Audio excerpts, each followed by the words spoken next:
Je sais pas, Bobigny pour moi c'est vraiment genre juste un quartier un peu, je dirais pas résidentiel, mais c'est là où je viens pour dormir, tout ça, enfin, c'est là où je vis quoi. C'est pas forcément là où je vais privilégier les sorties si jamais je vais voir des potes. Tu les vois se où fait- tes potes dans Paris même? Ça se fait plus dans Paris, sachant que j'étudie aussi à Paris, donc ça se fait automatiquement dans le quartier. Ici c'est vraiment plus pour y vivre. C'est posé, ça va, c'est tranquille, je trouve. C'est posé, il y a un peu de tout, il y a un peu de quartier HLM, il y a un peu de quartier pavillonnaire, donc c'est assez varié et c'est assez tranquille ici par rapport à Paris. Donc tu dragues, contrairement à la marque, la HM.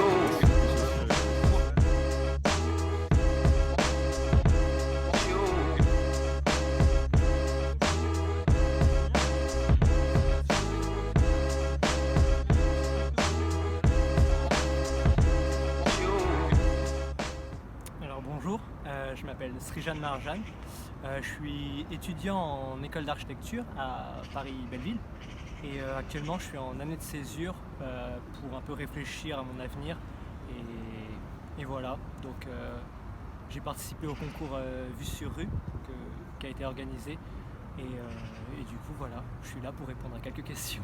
Depuis quand je dessine? Depuis quasiment toujours. Euh, Franchement, j'ai pas de souvenir fixe d'avoir commencé un premier dessin. Et, et ouais, depuis quasiment toujours, depuis mon enfance. Et j'ai pas arrêté parce que c'est ce qui m'anime un peu tous les jours. C'est ce qui me bouche mes trous quand je m'ennuie. Et ouais, je dessine depuis toujours, on peut dire. Ouais, c'est mon passe-temps, ma passion et si possible mon métier plus tard. C'est ce que j'aimerais faire, c'est un peu mon objectif ultime dans le futur. Cette passion, elle m'est peut-être venue par mon père, qui lui aussi est artiste peintre. Il dessinait pas mal, donc lui il est venu du Népal quand il était jeune, quand il avait à peu près notre âge, la vingtaine. Et il a été envoyé par le gouvernement népalais avec une bourse pour pouvoir étudier à Paris, aux Beaux-Arts. Et du coup, il n'a pas arrêté de dessiner. C'était aussi sa passion depuis toujours. Et c'est peut-être de le voir depuis tout petit, de dos, face à sa toile, de le voir dessiner depuis toujours, qui m'a un peu inspiré. Je sais pas, c'est peut-être mon subconscient. Mais en tout cas, le dessin, c'est mon identité. Genre, franchement, ça me définit assez bien. À utiliser. Enfin bref, vraiment de toutes sortes de croquis, des moments où je suis un peu plus en galère, des moments de réconfort avec la nourriture. Donc t'aimes bien te représenter ou c'était la première fois? C'est vrai que j'aime bien me représenter la plupart du temps de manière comique. Je me prends pas trop au sérieux, donc j'aime bien montrer un peu des aspects. Alors, pourquoi est-ce que j'ai représenté Arasienne? C'était principalement, je défilais le compte de Vue sur rue à la recherche d'inspiration.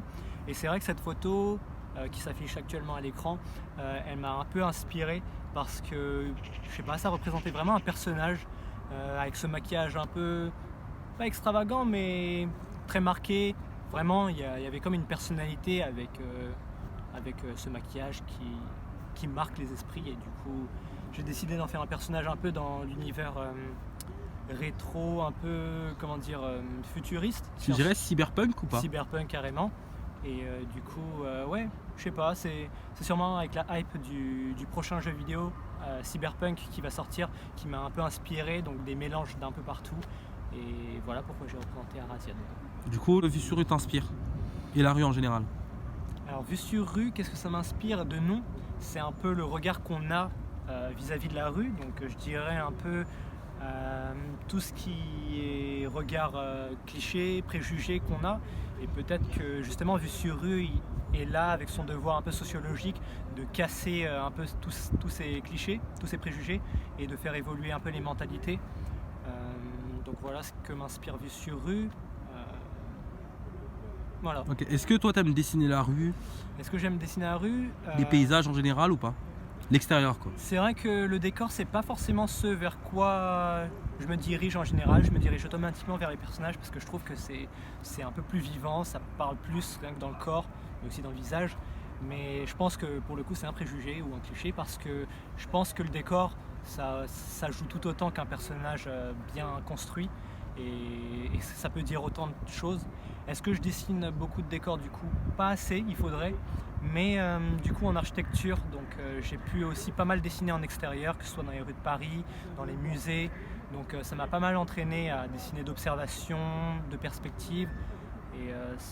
Voilà. Alors là, donc c'est un carnet, c'est le genre de carnet que j'ai en cours en général.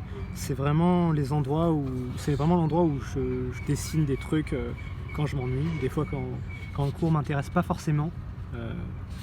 Et du coup, voilà. Des fois, je vais au musée, que ce soit des petits croquis rapides dans le métro ou quoi. Toujours besoin de dessiner, poser les idées sur une feuille. Ça peut paraître bête, mais en dessinant, ça reste aussi ancré dans la tête. Donc, vraiment un peu de tout. Celui-ci est énorme. Merci. Ouais, j'adore. Là, j'avais un peu essayé de faire un truc par rapport au... C'est Vinci? Ça, Ouais. un peu dans l'esprit, ouais. J'essayais un peu l'outil crayon. Donc, et puis là, j'essayais un peu une vue d'une sorte de bloc opératoire où on a souvent ces histoires de gens, tu sais, qui sortent de leur corps et qui se voient eux-mêmes. Du coup, j'avais fait un truc un peu bizarre, mais je sais pas, des petites idées comme ça. Un peu. Bah ouais.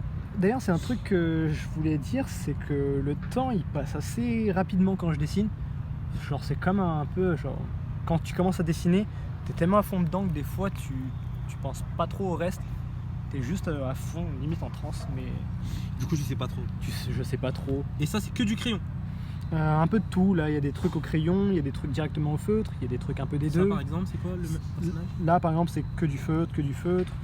Là, j'avais fait un petit croquis rapide au crayon pour avoir les proportions du personnage, pour pas faire n'importe quoi au niveau des proportions, du coup.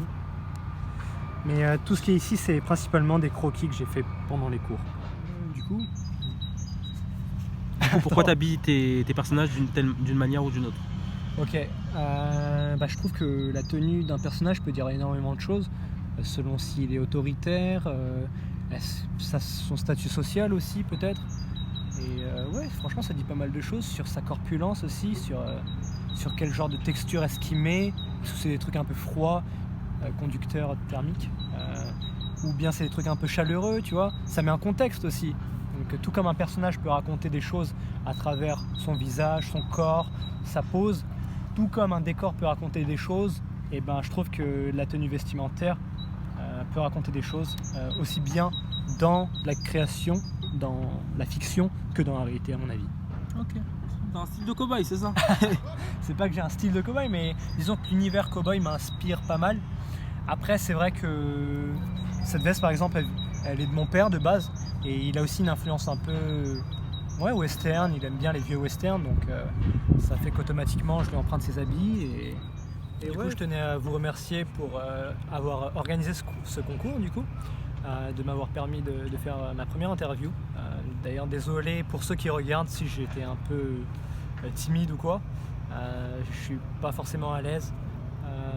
Mais oui, du coup je tenais à vous remercier d'avoir organisé ce concours, de venir à la rencontre des gens et de faire cette mission sociologique que vous êtes en train de réaliser. Et où on peut te retrouver? Du coup, vous pouvez me retrouver sur à peu près tous les réseaux sociaux. Je suis pas mal actif sur Facebook et Instagram sous l'identifiant @strijanart qui s'affiche actuellement à l'écran. Et oui, donc n'hésitez pas à y faire un tour si vous aimez un peu tout ce qui est dessin de type comics.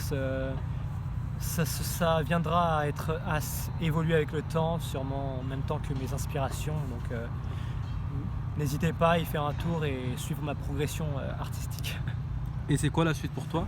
Pour la suite, Des projets à venir?